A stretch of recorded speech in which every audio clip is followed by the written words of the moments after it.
Did the Knights Templar secretly preserve a bloodline that changed the course of history? What if their rise to power wasn't just a crusade for wealth or religion, but a carefully orchestrated plan to protect a legacy older than civilization itself, hidden in the shadows of history, buried under layers of secrets, is the true story of a lineage that could rewrite everything we thought we knew about the Templars. A bloodline that even today continues to hold untold power. But let's slow down. Let's step away from the rush of that revelation and focus for a moment. The Templars, so shrouded in mystery and myth, were more than just medieval warriors. They were guardians of something much deeper, something that could have shaped the course of history in ways most of us never imagined. Join me as we journey through the labyrinth of this forgotten legacy. The story of the Knights Templar is one of intrigue, wealth, betrayal, and hidden power.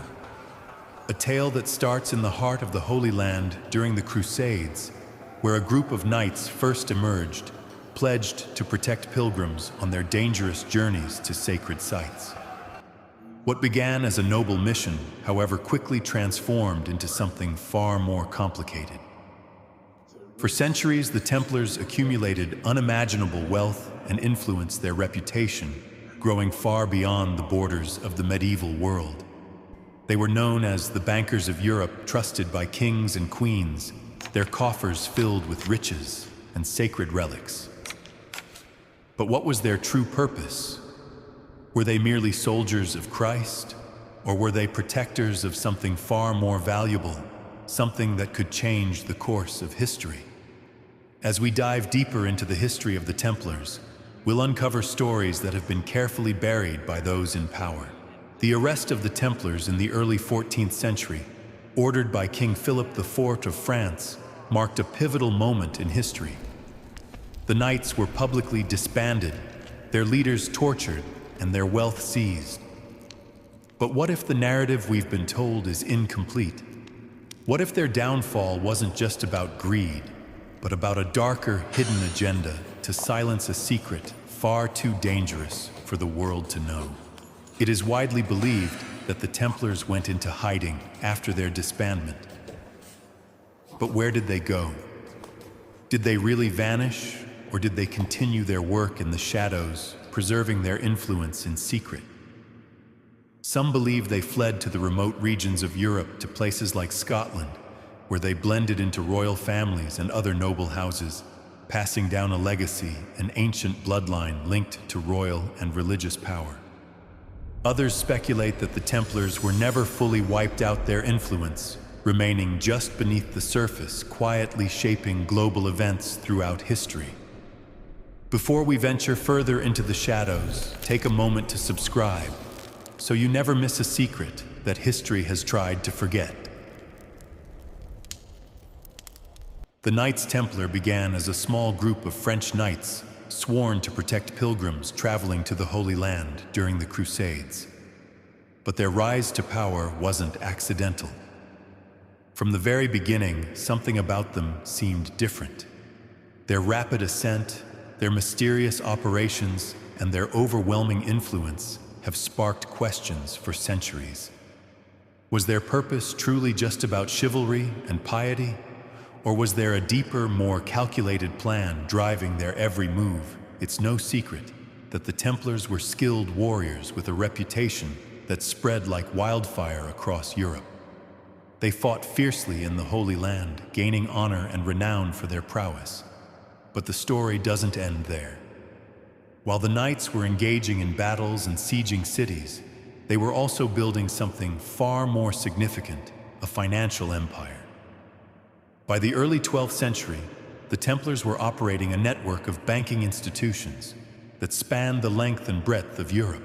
They began to offer services that no one else could, creating a system that allowed nobles to deposit their wealth, secure loans, and even make international transactions, all with the backing of the Templar Order. Their banking operations were not just about money. They allowed the Templars to become the go-to trusted financiers for monarchs and popes. The order had a unique relationship with the Vatican, enjoying privileges that no other organization had. Some believe that this bond with the Church was not only a matter of religious devotion, but one of mutual benefit, a partnership forged in secrecy with shared interests in wealth, power, and control. But did the Templars really follow the religious doctrines they pledged allegiance to? Or was there something else in play? As the Templars grew more influential, their reach expanded. They began to build castles and fortresses across Europe, laying the foundation for what would become a vast network of power and protection. But these were not mere military outposts. They were symbols of a quiet dominance, a strategic positioning to control key trade routes, religious sites, and regions rich in resources.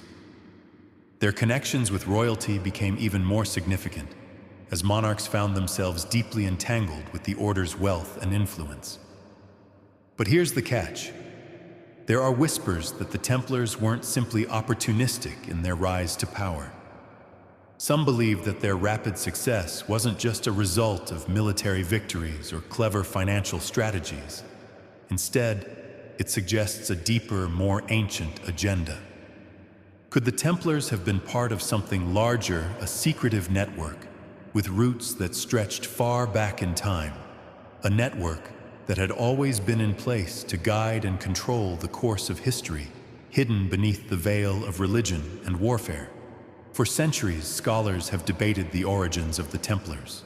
Many theories have been put forward, but none seem to fully answer the question: how did a small band of knights become so powerful in such a short amount of time?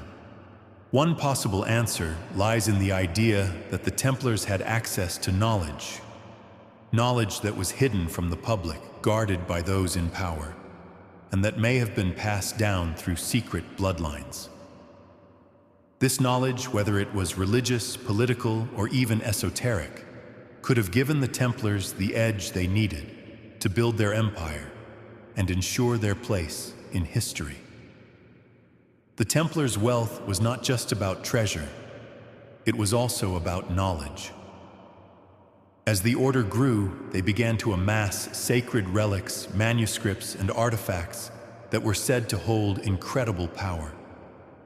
Some believe that among these items were ancient secrets tied to the bloodlines of royalty and divine right secrets that had been passed down from ancient civilizations.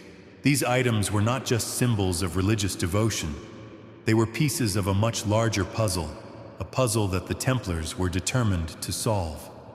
One particularly intriguing theory suggests that the Templars were not simply